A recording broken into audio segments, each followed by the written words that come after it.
Hello students, मेरा नाम है विवेक और आप देख रहे हैं एजुकेशनल ईज़र। अगर आप चैनल पर नए हैं तो चैनल को सब्सक्राइब कर लीजिए, बेल आइकन को प्रेस कर लीजिए। आज का हमारा टॉपिक है क्लास 10 का गणित चैप्टर नंबर 3, जिसका मैंने कई भाग बना दिया है, जिसमें मैंने आपको बताया था दो चरों के रैखिक समीकरणों को कैसे हल करते हैं। उसकी मैंने ग्राफीय विधि, प्रतिस्थापन विधि और विलोपन विधि समझाया था। अगर अभी तक आपने उसे देखा नहीं है तो आप उसका लिंक डिस्क्रिप्शन में मिल जाएगा, आप उसे देख सकते हैं और समझ सकते हैं। हम लोग पढ़ते हैं चौथा मेथड, चौथा तरीका, जिससे हम लोग दो समीकरणों के युग्म को हल कर सकते हैं। उसका नाम है वज्र गुणन विधि। ठीक है, वज्र गुणन विधि। ये कैसे करते हैं ये देखते हैं। सबसे पहले जो समीकरण तुम्हें दिया जाएगा वो इस रूप का होता है जनरली, है कि नहीं।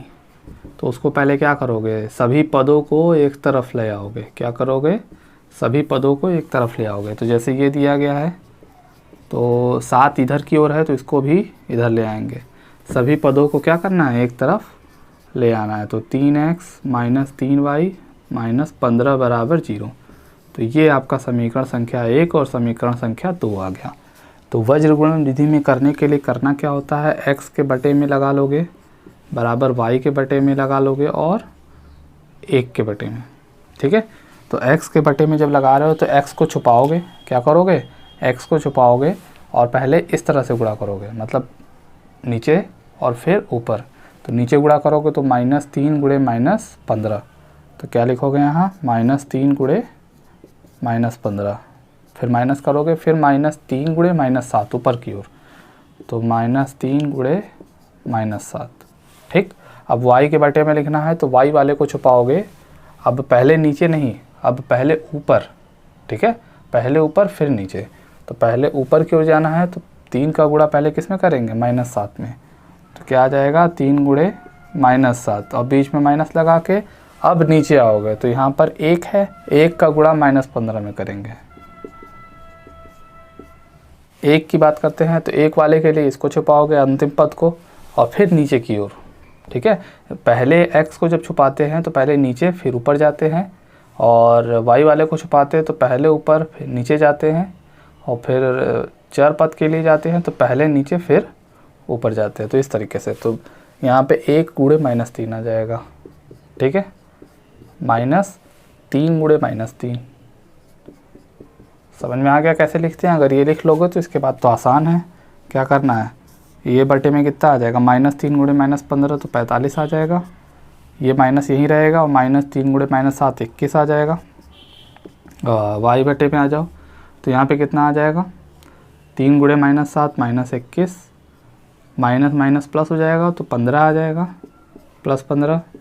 यहाँ पे कितना आ जाएगा, -3 और ये माइनस माइनस +9। ठीक, तो यहाँ पे कितना आया, x बटे 24। ठीक, यहाँ पर अगर घटाओगे तो कितना आएगा, -21 + 15 यानी -6, और यहाँ पर 1/6। अब इसको हल करने के लिए करना क्या होता है, x वाले को अचर पद वाले के साथ ले लेते हैं, यानी x बटा जो 24 है वो बराबर हो जाएगा 1/6 के। तो इसमें 24 बटे में तो इधर गुणा में चला जाएगा तो कहाँ आ जाएगा, 24/6 यानी x बराबर 4। उसी तरह y वाले पद को भी ले लेंगे। ठीक है, तो -6 उधर चला जाएगा यानी -6/6 यानी y बराबर -1। समझ में आ रही है बात, किस तरह से किया गया। ये सब काम देखो मुझे लगता है इजी है, खाली ये लिखना बड़ा मुश्किल लगता होगा लेकिन है नहीं। आप लोग बस इसको फॉलो करते जाओगे तो आपको आसानी से आ जाएगा। पहले आप x को छुपाओगे नीचे ऊपर, फिर y को छुपाओगे ऊपर नीचे, और फिर अचर पद को छुपाओगे नीचे ऊपर। इसको लिख के और फिर इसको सॉल्व कर दोगे। और सबसे पहला काम ये मत भूलना कि सभी समीकरणों के सभी पदों को एक तरफ कर देते हैं। आपको समीकरण देकर बहुत कम सवाल ऐसा होगा कि समीकरण दे दे और कहे कि आप विलोपन या प्रतिस्थापन या वज्र गुणन से करिए। अगर आएगा भी तो 1 नंबर में या 2 नंबर में। आपको ज़्यादातर सवाल इस तरीके से आएगा जो शब्दों में लिखा होगा। पहले हम उनको सहायता से क्या करेंगे, समीकरण बनाएंगे और फिर उस समीकरण को हम लोग हल करेंगे। तो इसको कैसे करते हैं ये देखिए। सबसे पहले लिखा है एक भिन्न, तो भिन्न जाते हो बटे के रूप में होता है अंश बटे हर। तो इसमें मान लोगे, माना, अंश बराबर कितना ले लोगे, x ले लो, और हर बराबर y। तो इसका मतलब क्या हो जाएगा कि जो भिन्न होगा वो x बटे y होगा, इसको याद रखना। अब पहली लाइन में कह रहा है कि भिन्न 1/3 हो जाएगा अगर अंश में 1 घटाया जाए। यानी प्रथम शर्तानुसार अगर देखा जाए, प्रथम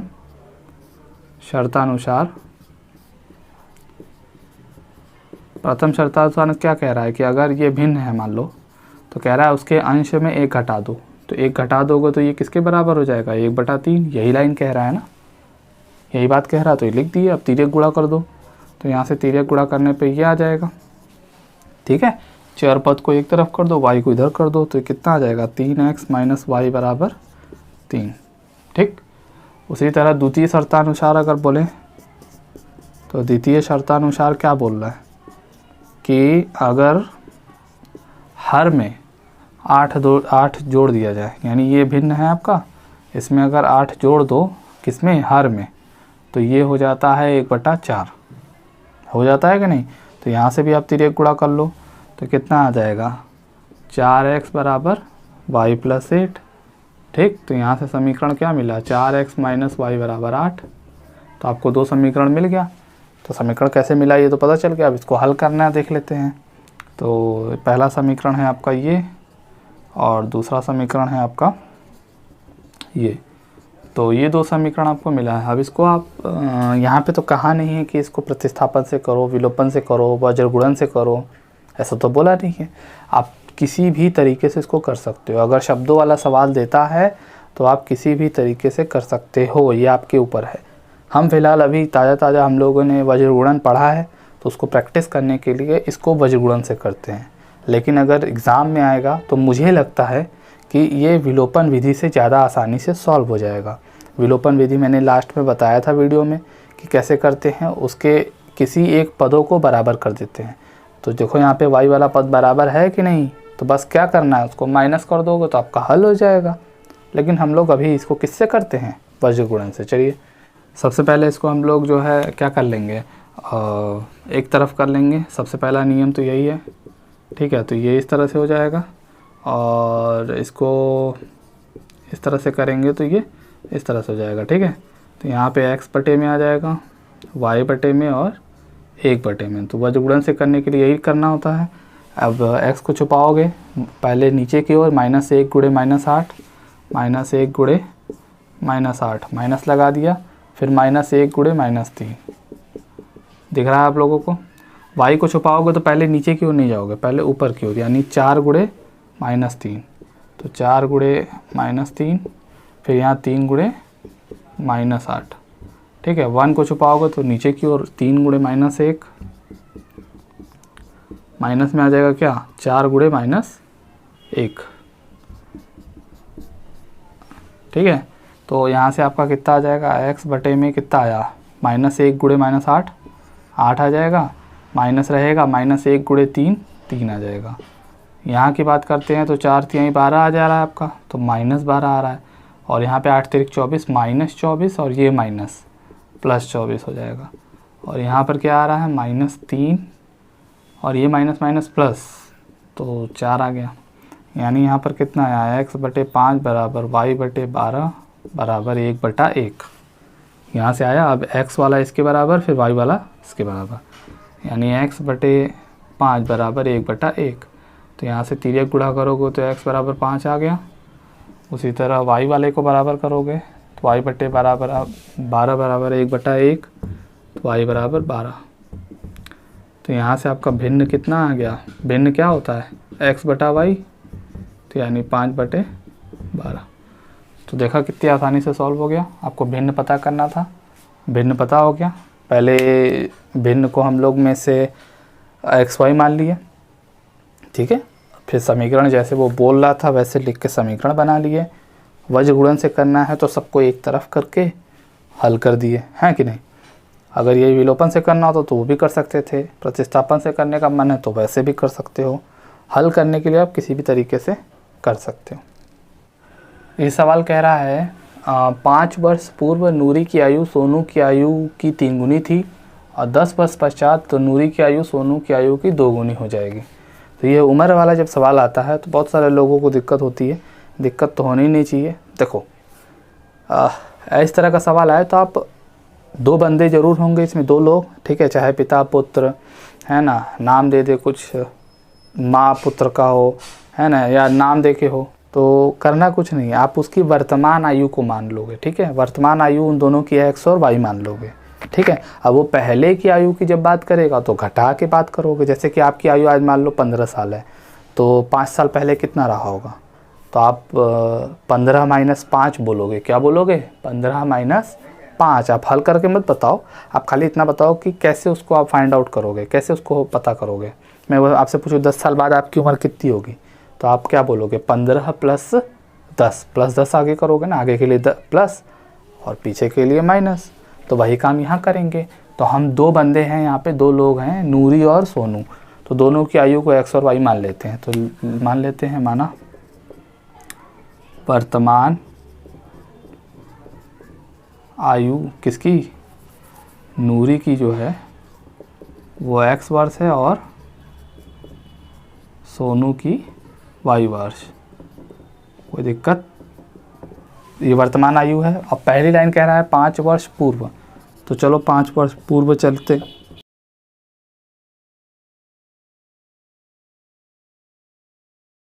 पाँच वर्ष पूर्व चलते हैं, तो 5 वर्ष पूर्व नूरी की आयु कितनी हो जाएगी, x माइनस 5, माइनस ही न करेंगे। तो उसी तरह सोनू की आयु की बात करें तो ये कितना हो जाएगा, y माइनस 5। अब इन दोनों को आमने सामने रख दो, ये रख दिया, अब इन दोनों को आमने सामने रख दिया। अब देखो ये क्या कह रहा है कि नूरी की आयु सोनू की आयु की 3 गुनी है। तो 3 गुनी का मतलब क्या, ये बड़ा है, ये नूरी की आयु है ना, तो ये बड़ा है, बड़ा ही ना है ये, क्योंकि नूरी की आयु बड़ी है। तो अब इन दोनों को अगर बराबर करना है, मान लो ये 15 है और ये 5 है, तो अब इन दोनों को बराबर करना है तो तुम्हें इसमें क्या करना होगा, 3 से गुणा करना पड़ेगा ना, तब जाके ये दोनों बराबर होंगे, नहीं तो बराबर थोड़ी होंगे। तो वही काम यहाँ पे भी करेंगे। तो ये जब बड़ा है नूरी का आयु, तो इसमें हम 3 का गुणा कर देंगे तो ये दोनों बराबर हो जाएंगे, ठीक है। अब इसको हल करके एक समीकरण मिल जाएगा।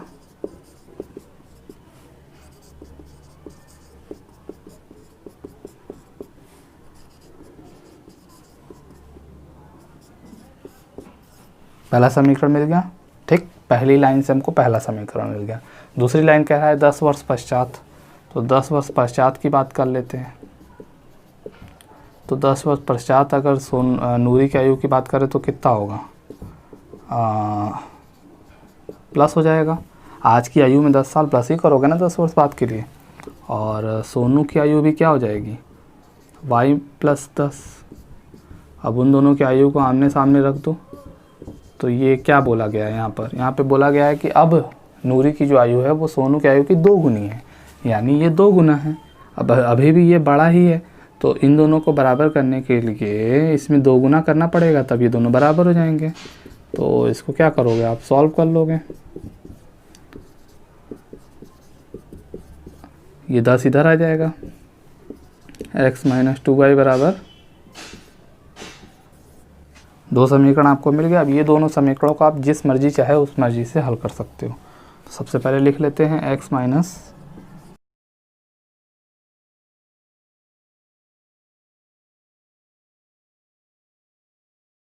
तो यहाँ पर देखो आप, अब कौन सा विधि लगाना आपके लिए ज़्यादा आसान लग रहा है, वज्र गुणन लगाना आसान है या प्रतिस्थापन या विलोपन। देखने से तो वैसे विलोपन ज़्यादा आसान लग रहा है, क्यों, क्योंकि यहाँ पे हम एक पद को विलोपित कर सकते हैं क्योंकि ये पहले से बराबर है। तो विलोपन करने के लिए करना क्या है, घटाना है। अगर आपने विलोपन विधि नहीं जाना है तो लास्ट वीडियो में मैंने बताया है, आप उसको देख सकते हो, लिंक डिस्क्रिप्शन में है।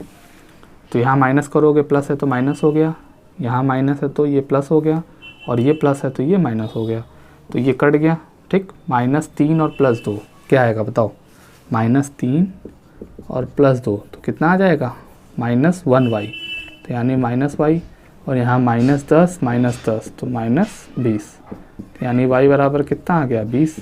अब y का मान दोनों में से उठा के किसी में रख दो। तो हम मान लो दूसरा समीकरण ले लिए, अब हम यहाँ पे मान रखते हैं, ठीक है। तो कितना आ जाएगा, x माइनस 40 प्लस 10, यानी x बराबर 10 प्लस 40, यानी x बराबर 50। यानी जो नूरी की आयु थी वो 50 वर्ष थी। 50 वर्ष है अभी की, वर्तमान निकाले हैं ना। और सोनू की वर्तमान आयु कितनी है? 10 वर्ष। अब चलो चेक कर लेते हैं। क्या कहा था कि 5 वर्ष पूर्व, तो 5 वर्ष इसमें कम करोगे तो 45, इसमें भी 5 वर्ष कम करोगे, ये 20 है ना, इसमें भी 5 वर्ष कम करोगे तो ये 15 हो जाएगा। ठीक है, और 15 तियाँ 45, यानी 3 गुना, यही ना बोला था कि 3 गुनी है। अब 10 वर्ष आगे की बात करते हैं, तो आगे यानी ये 60 हो जाएगा और ये 30, 30 दूना 60, यानी 2 गुना, तो 2 गुना, यानी हमारा आंसर सही है। तो देखा कैसे निकालते हैं, जो भी दो बंदों की बात करेगा उसको x और y ले लोगे, और वो पीछे की आयु कहेगा तो माइनस करके बराबर करके सॉल्व करोगे, आगे की बात करेगा तो प्लस करके, और 2 समीकरण मिल जाएगा तो उसको तो आप किसी भी तरीके से हल कर सकते हो। यहाँ कह रहा है एक छात्रावास के मासिक व्यय का एक भाग नियत है और शेष भाग इस बात पर निर्भर करता है कि छात्र कितने दिन भोजन लिया। तो यानी छात्रावास की बात कर रहा है, तो यानी छात्रावास में रहने का एक फिक्स पैसा तो देना ही पड़ेगा, एक नियत भाग तो आपको देना ही पड़ता है। ठीक है, वो चाहे कोई भी विद्यार्थी हो, चाहे विद्यार्थी ए हो या विद्यार्थी बी हो। और दूसरा भाग ये है कि कितने दिन भोजन करता है, तो जितने दिन भोजन करेगा उतना पैसा देना पड़ेगा। अगर मान लो 50 रुपये एक दिन का है, तो अगर 4 दिन भोजन करेगा तो 50 गुणे 4, 20 दिन भोजन करेगा तो 50 गुणे 20, इस तरह से होता है ना। तो अगर वाई रुपये मान लो है प्रतिदिन भोजन का, वाई रुपये, तो कोई बंदा अगर 15 दिन खाना खा रहा है तो कितना रुपये देगा? वाई गुणे 15। 50 दिन खाना खा रहा है तो वाई गुणे 50। तो उस तरह हिसाब से यहाँ पे बदलता रहता है। तो यहाँ पे 2 तरह का किराया की बात हो रहा है, 2 तरह का है ना। एक नियत भाग, तो नियत भाग को मान लोगे, माना नियत किराया बोल सकते हो। नियत किराया कितना है? x है। और प्रतिदिन भोजन का, और प्रतिदिन भोजन का जो व्यय है वो वाई रुपये है। अगर मान लो कोई विद्यार्थी है, यहाँ पे जो विद्यार्थी ए है वो 20 दिन खाना लिया, तो रहने का तो उसका जो फिक्स्ड चार्ज है, जो नियत भाग है, वो x रुपया तो देना ही पड़ेगा, और साथ में 20 दिन का भोजन का पैसा। तो 20 दिन का भोजन का पैसा कितना हुआ? 20 वाई ना हुआ? अभी मैंने यही नहीं बताया कि कोई बंदा अगर 10 दिन खाना खाता है तो वो कितने दिन कितना पैसा देगा? 10 वाई। ठीक है, वो तो भोजन का हो गया। और नियत कितना है? x, तो वो सब मिला के देना पड़ेगा, और वो सब मिला के उसे कितना देना पड़ा? 1000 रुपये। तो अगर प्रथम शर्तानुसार यहाँ पे देखो, प्रथम शर्तानुसार देखोगे कि उसे नियत किराया तो x रुपये देना पड़ा, और 20 दिन का पैसा कितना है? 20 वाई, और ये सब मिला के कितना है? 1000 रुपये हुआ ये। उसी तरह द्वितीय शर्तानुसार देखो, द्वितीय शर्तानुसार क्या हो जाएगा? दूसरे विद्यार्थी के लिए, ये किसके लिए था? विद्यार्थी ए के लिए था ये। अब विद्यार्थी बी के लिए बात करो, वो कितने दिन भोजन लिया है भाई? बताओ, बोलो भाई। 26 दिन। तो 26 दिन का कितना हो जाएगा? 26 वाई, और उसे कितना पैसा देना पड़ा? 1180। अब 2 समीकरण आपको मिल गया, आप चाहे जैसे इसको हल करो। पहला है x प्लस 20 वाई बराबर 1000, दूसरा है x प्लस 26 वाई बराबर 1180। ठीक है, अब इसको हल करने का मुझे लगता है कि सबसे आसान मेथड वही है, तरीका विलोपन। फिर देखो यहाँ पे एक पद बराबर है तो खाली घटा देंगे, आंसर आ जाएगा। तो इसको घटाएंगे तो यहाँ चिन्ह बदला, प्लस से माइनस, प्लस से माइनस, प्लस से माइनस, तो ये कट गया। अब 20 में से 26 जाएगा तो कितना आएगा? -6 वाई। उसी तरह 1000 में से 1080 1180 घटाओगे तो कितना आएगा? -180। तो माइनस से माइनस कट गया, 180 बटा 6 यानी 30। यानी प्रतिदिन भोजन का जो किराया है वो कितना था? 30 रुपया। ठीक है, अब वाई का मान किसी में भी उठा के रख दो, तो पहले में रख लेते हैं। दोनों में से किसी में भी रखोगे तो आंसर तुम्हें मिल ही जाएगा। x प्लस 20 गुणे 30 बराबर 1000, यानी x प्लस 600 बराबर 1000, यानी x बराबर 600 को उधर ट्रांसफ़र कर दिए तो माइनस हो गया, यानी जो एक नियत किराया है वो 400 रुपये है। तो यानी 400 रुपये चाहे एक्स ए विद्यार्थी हो चाहे बी विद्यार्थी, उसे देना ही पड़ेगा। अब चेक कर लेते हैं कि सही है कि गलत। तो नियत किराया है आपका 400 और 20 दिन का भोजन का किराया 20 × 30 यानी 600। तो 600 और 400 1000। तो सही आया है हमारा आंसर। उसी तरह इसमें भी रखोगे तो देखोगे 1180 रुपये ही आएगा, क्योंकि वो 26 दिन भोजन खाया है। तो 400 रुपया तो ये ही, और 26 × 30 करोगे तो कुछ 780 आ जाएगा, तो जोड़ोगे तो ये हो जाएगा। समझ में आ गई बात। तो किस तरीके से किया गया है।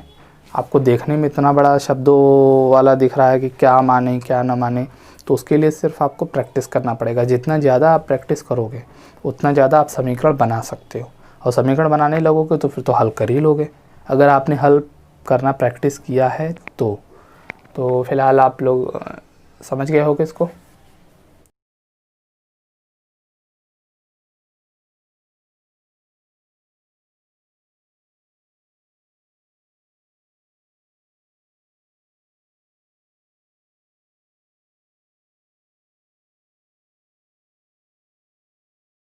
तो आज की वीडियो हमारी यहीं तक थी। उम्मीद करता हूँ आपको आज का वीडियो लेक्चर समझ में आया होगा। अगर समझ में आया है तो वीडियो को लाइक कर दो, और सब्सक्राइब नहीं किया तो सब्सक्राइब करो, अपने दोस्तों से इसको शेयर करो। चैनल पे जानते ही हो विज्ञान की भी और इंग्लिश की भी वीडियो आती है, तो अपने दोस्तों को बताओ चैनल के बारे में और उनसे सब्सक्राइब करवाओ। कोई बात अगर समझ में नहीं आती है, चाहे साइंस में, इंग्लिश में या मैथ में, तो आप उसे कमेंट में बताओ कि ये बात समझ में नहीं आ रही। कोई सवाल अगर नहीं आता है तो वो सवाल आप पूछो, चाहे कोई भी सब्जेक्ट हो, साइंस, इंग्लिश और मैथ में से, ठीक है। मैं उसका जवाब ज़रूर दूंगा। हम लोग मिलेंगे नेक्स्ट वीडियो में, तब तक के लिए बाय बाय।